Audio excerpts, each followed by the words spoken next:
la vie, la liberté et la poursuite du bonheur.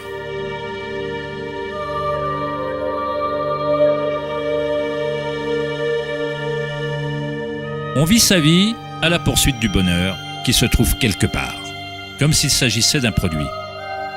Nous sommes devenus esclaves de nos propres désirs et envies. Le bonheur n'est pas une chose qu'on peut poursuivre ou acheter comme un costume bon marché. C'est Maya, l'illusion, le jeu perpétuel de formes. Dans la tradition bouddhiste, samsara, ou le cycle perpétuel de souffrance, est perpétré par l'envie du plaisir et l'aversion de la douleur. Freud en faisait référence par le terme de « principe du plaisir ». Toutes nos actions tendent à créer du plaisir, à obtenir ce qu'on veut ou à rejeter les choses indésirables qu'on ne veut pas.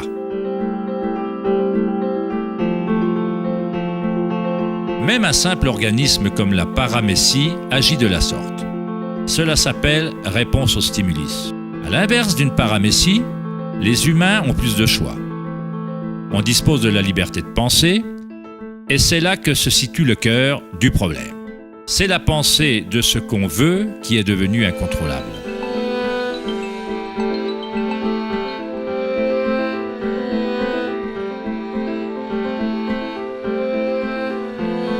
Safety systems armed.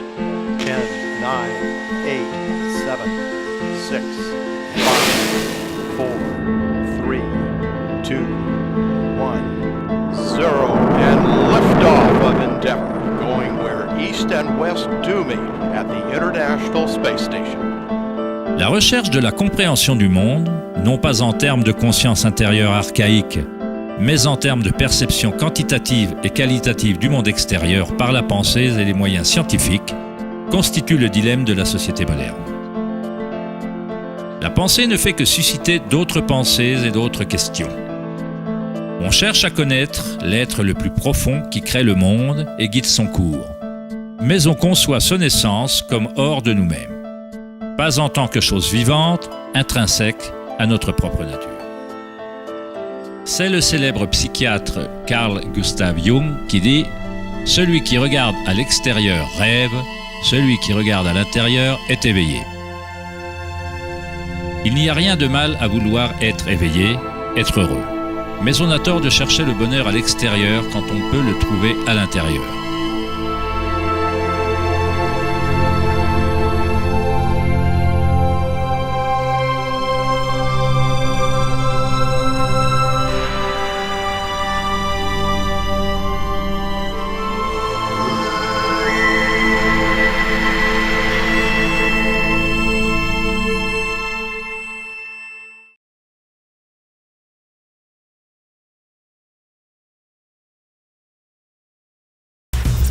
Le 4 août 2010, lors de la conférence Techonomy organisée à Lake Tahoe en Californie, Eric Schmidt, le PDG de Google, a évoqué une statistique étonnante.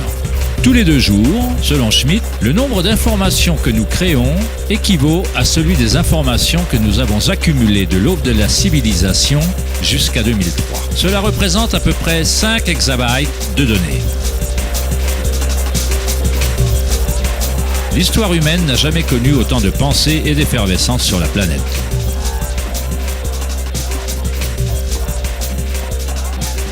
Se pourrait-il qu'à chaque fois qu'on pense résoudre un problème, on en crée 2 autres?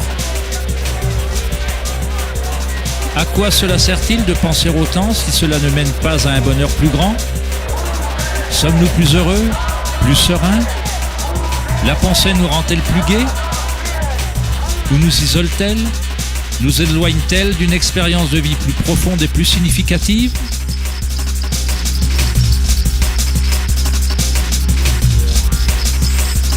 Penser, agir et faire doit s'équilibrer avec être.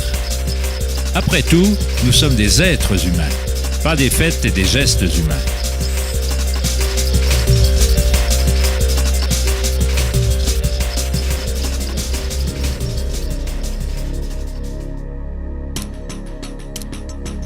On veut le changement et la stabilité en même temps. Nos cœurs se sont déconnectés de la spirale de vie, de la loi du changement, alors que nos esprits pensants nous mènent vers la stabilité, la sécurité et la pacification des sens. On assiste aux meurtres, aux tsunamis, aux tremblements de terre et aux guerres avec une fascination morbide. On tente de s'occuper l'esprit constamment, de le remplir d'informations, d'émissions télévisées affluent de tout système concevable, de jeux et de puzzles, de messages textuels et de toutes choses insignifiantes. On se laisse hypnotiser par le flot incessant de nouvelles images, de nouvelles informations, de nouvelles façons de titiller et d'apaiser ses sens. Au cours de périodes de paisibles pensées intérieures, il se peut que notre cœur nous dise que la vie est plus que la réalité actuelle, qu'on vit dans un monde de fantômes affamés, désireux et jamais satisfaits.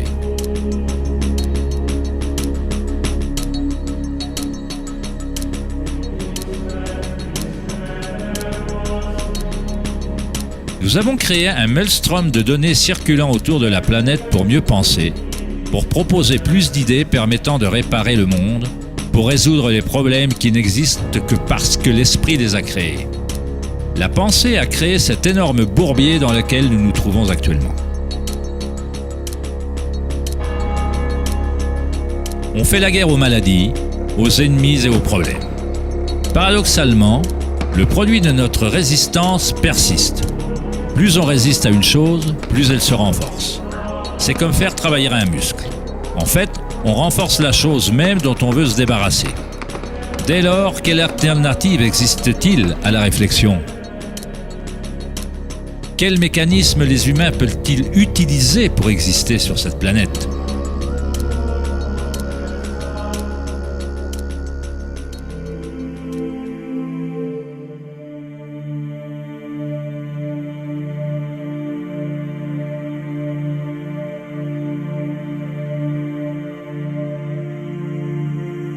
Au cours de ces derniers siècles, alors que les cultures occidentales se sont focalisées sur l'exploration du physique par la pensée et l'analyse, d'autres cultures anciennes ont développé des technologies tout aussi sophistiquées pour explorer l'espace intérieur.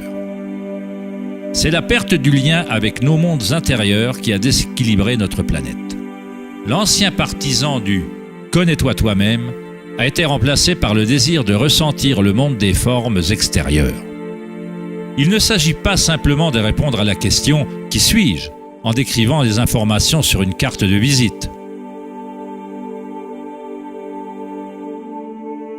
Dans le bouddhisme, on n'est pas le contenu de sa conscience.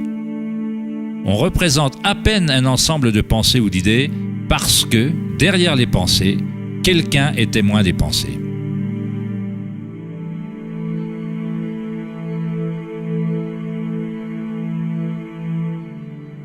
L'essentiel « connais-toi toi-même » est un koan, une devinette introuvable. À la longue, l'esprit se fatiguera à essayer de trouver une réponse. C'est uniquement l'identité du moi qui veut trouver une réponse, un objectif, comme un chien qui court après sa queue.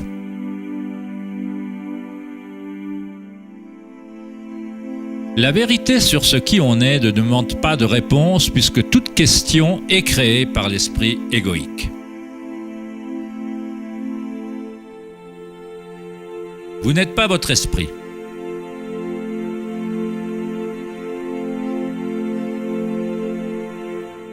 La vérité ne se trouve pas en augmentant le nombre de réponses, mais en diminuant le nombre de questions.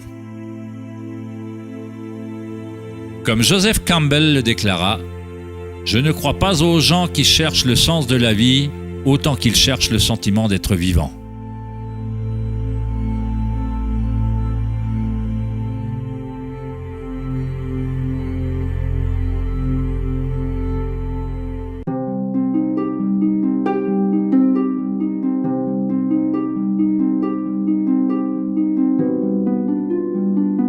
Quand on demanda au Bouddha « Qu'êtes-vous » il répondit simplement « Je suis éveillé ». Qu'est-ce que ça veut dire, être éveillé ?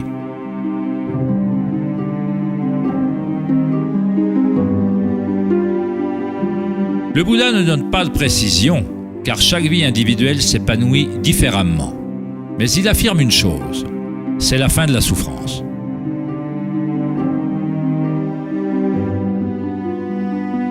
Dans chaque grande religion, cet état d'éveil porte un nom. Paradis, nirvana ou moksha. Il suffit d'avoir l'esprit au calme pour se rendre compte de la nature du courant. Tout le reste suit dès lors que l'esprit est calme. Dans cette tranquillité, les énergies intérieures s'éveillent et fonctionnent sans aucun effort. Comme le disent les taoïstes, Qi suit la conscience.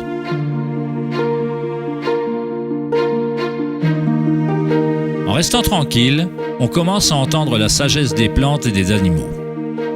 Le calme chuchote dans les rêves et on apprend le mécanisme subtil par lequel ces rêves se matérialisent.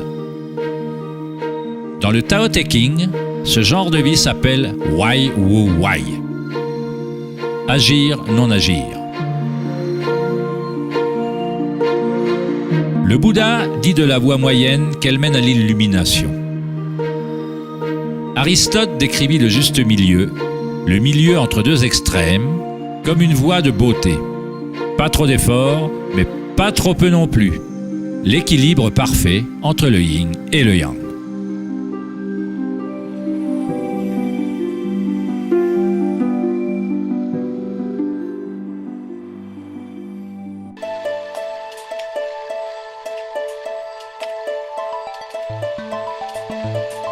La notion du Vedanta des Mayas, ou l'illusion, est le fait de ressentir la projection de l'environnement par la pensée plutôt que l'environnement lui-même.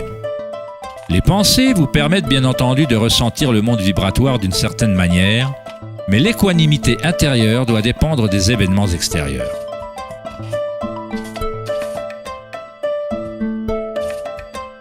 Croire en un monde extérieur indépendant du sujet qui perçoit est fondamental à la science. Mais nos sens ne nous donnent que des informations indirectes. Nos notions de ce monde physique créé par l'esprit sont toujours perçues en fonction des sens et sont par conséquent toujours incomplètes. Il y a un champ vibratoire sous-jacent à tous les sens. Les personnes atteintes de synesthésie ressentent parfois ce champ vibratoire de façon différente. Les synesthètes perçoivent les sons comme des couleurs ou des formes ou associent les qualités d'un sens à un autre. La synesthésie fait référence à une synthèse ou à un mélange des sens.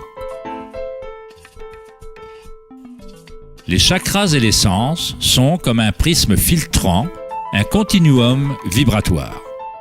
Toutes les choses de l'univers vibrent, mais à des niveaux et fréquences différents.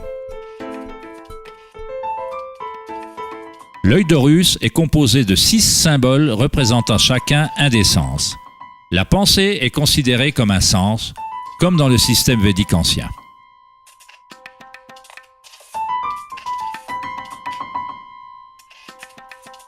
Les pensées nous parviennent au moment même où le corps ressent des sensations. Elles proviennent de la même source vibratoire. La pensée n'est qu'un outil, un des 6 sens. Mais nous l'avons élevé à un tel niveau que nous nous identifions avec nos pensées. Ne pas identifier la pensée comme un des 6 sens est très significatif. On se laisse tellement submerger par la pensée que d'essayer de la définir en termes de sens est comme parler de l'eau à un poisson. L'eau. Quelle eau ?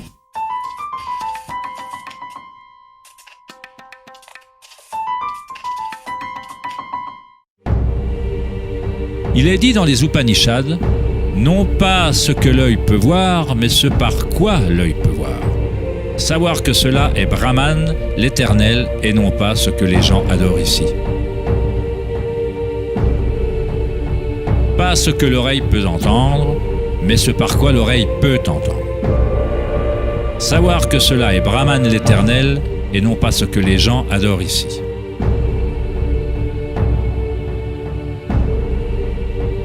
Pas ce que la parole peut éclairer, mais ce par quoi la parole peut être éclairée. Savoir que cela est Brahman, l'éternel, non pas ce que les gens adorent ici.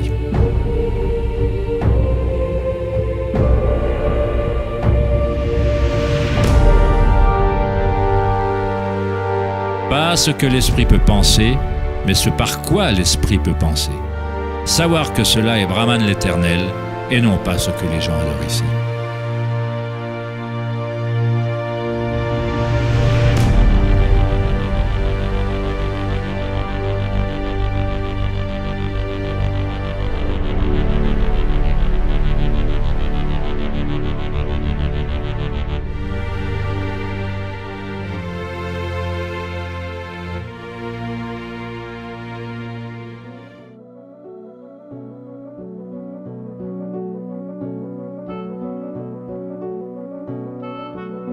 Depuis les 10 dernières années, la recherche dans le domaine du cerveau a beaucoup progressé.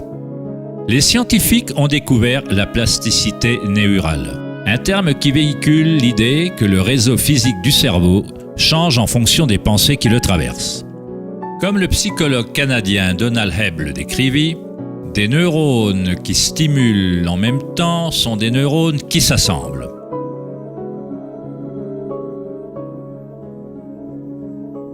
Les neurones se relient le plus quand une personne focalise son attention. Cela signifie qu'on peut diriger notre propre expérience subjective de la réalité. Littéralement, si nos pensées engendrent la peur, l'inquiétude, l'anxiété et la négativité, on stimule le réseau à produire davantage de pensées similaires. Si nos pensées engendrent l'amour, la compassion, la gratitude et la joie, on stimule le réseau à reproduire ces expériences. Mais comment fait-on si la violence et la souffrance nous entourent? Ne s'agit-il pas d'une forme d'illusion ou d'idéalisme? La plasticité neurale ne ressemble-t-elle pas à la notion du nouvel âge, qui crée la réalité par des pensées positives? En fait, il s'agit de la même chose que le Bouddha enseigna il y a 2500 ans.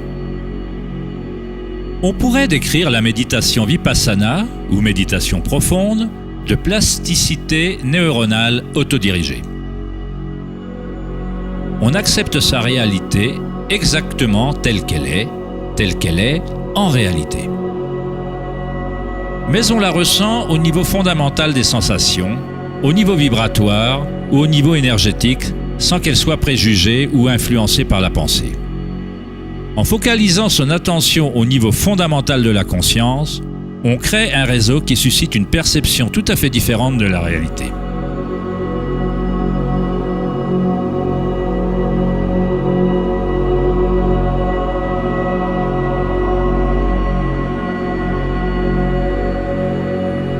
La plupart du temps, on fait l'inverse.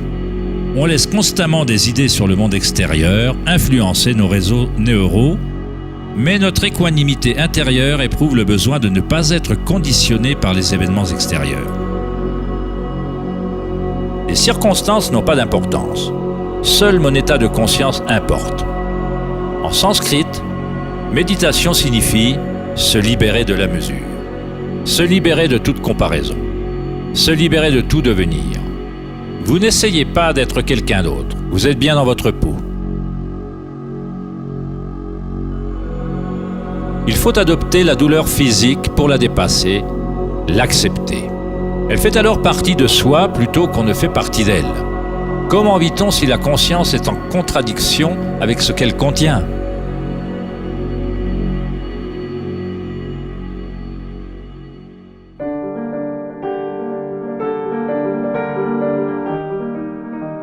Comment vide-t-on son cœur d'ambitions insignifiantes ? Cela doit être la révolution totale dans la conscience. Un changement radical d'orientation du monde extérieur vers le monde intérieur. Il ne s'agit pas d'une révolution déclenchée uniquement par la volonté ou l'effort, mais également par la reddition, et telle qu'elle est.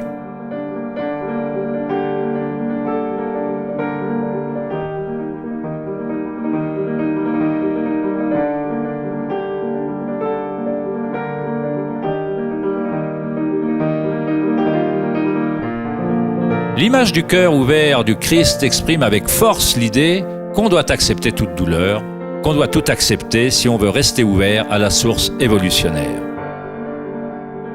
Cela ne veut pas dire que vous devenez masochiste. Vous ne recherchez pas la douleur. Mais quand elle se présente, ce qui est inévitable, vous acceptez simplement la réalité comme elle est au lieu de vouloir une autre réalité. Les Hawaïens croient depuis longtemps qu'on apprend la vérité par le cœur. Le cœur dispose de sa propre intelligence tout aussi distinctement que le cerveau. Les Égyptiens croyaient que le cœur, et non le cerveau, était la source de la sagesse humaine. Le cœur était considéré comme le centre de l'âme et de la personnalité. C'était par le cœur que le divin parlait pour faire connaître leur vraie voix aux Égyptiens anciens. Ce papyrus décrit la pesée du cœur. Aller dans l'au-delà avec un cœur léger était considéré comme une bonne chose. Cela voulait dire qu'on avait bien vécu.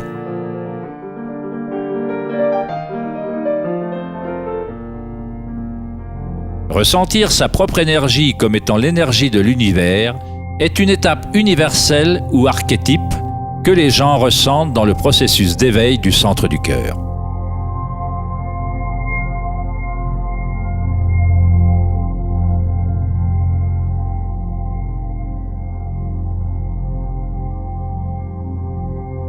Tout ne fait qu'un lorsqu'on s'autorise à ressentir cet amour, à être cet amour, lorsqu'on relie notre monde intérieur avec le monde extérieur. Comment peut-on ressentir la musique des sphères? Comment un cœur s'ouvre-t-il?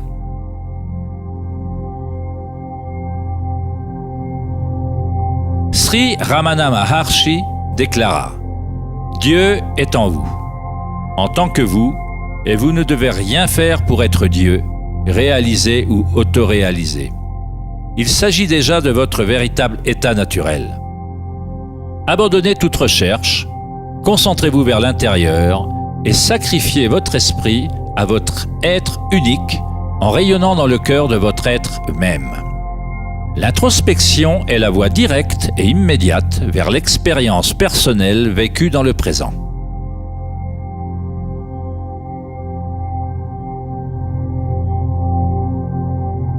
En méditant et en observant vos propres sensations et votre vivacité à l'intérieur, en réalité, vous observez le changement. Cette force de changement s'élève et passe au moment où l'énergie change de forme. Le niveau d'évolution ou d'illumination d'une personne dépend de sa capacité à s'adapter à chaque moment ou à transformer en félicité le flot humain de circonstances, de douleurs et de plaisirs qui changent sans cesse.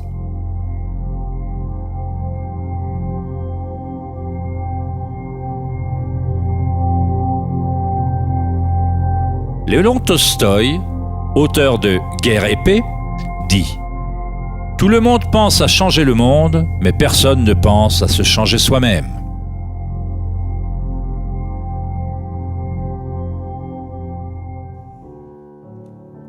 Darwin déclara que la caractéristique la plus importante pour la survie des espèces n'est ni l'intelligence, ni la force, mais bien l'adaptabilité au changement.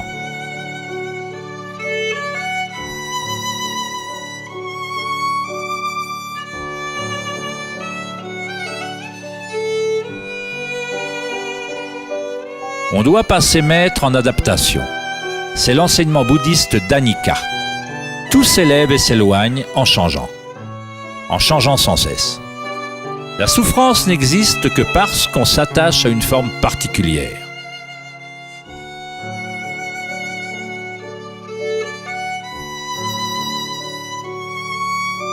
Quand on se rattache à la partie témoin de soi-même qui comprend Anika, le cœur s'emplit de félicité.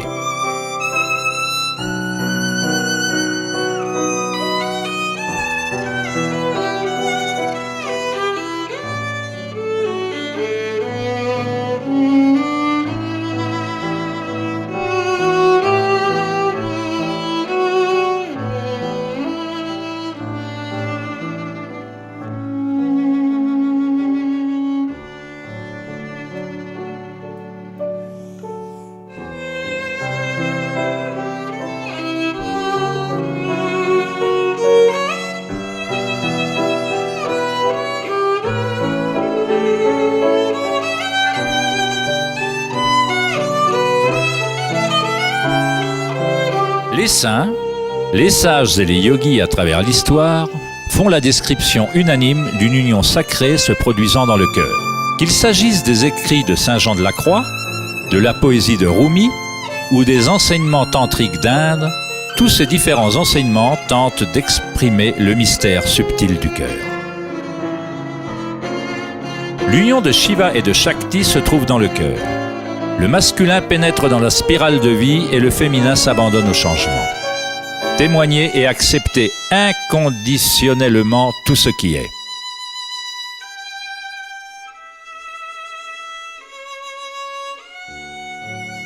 Pour ouvrir son cœur, on doit s'ouvrir au changement. Pour vivre dans le monde solide en apparence, il faut danser avec lui, s'y engager, vivre pleinement, aimer pleinement, tout en sachant que ce n'est pas permanent et que toute forme finit par se dissiper et par changer.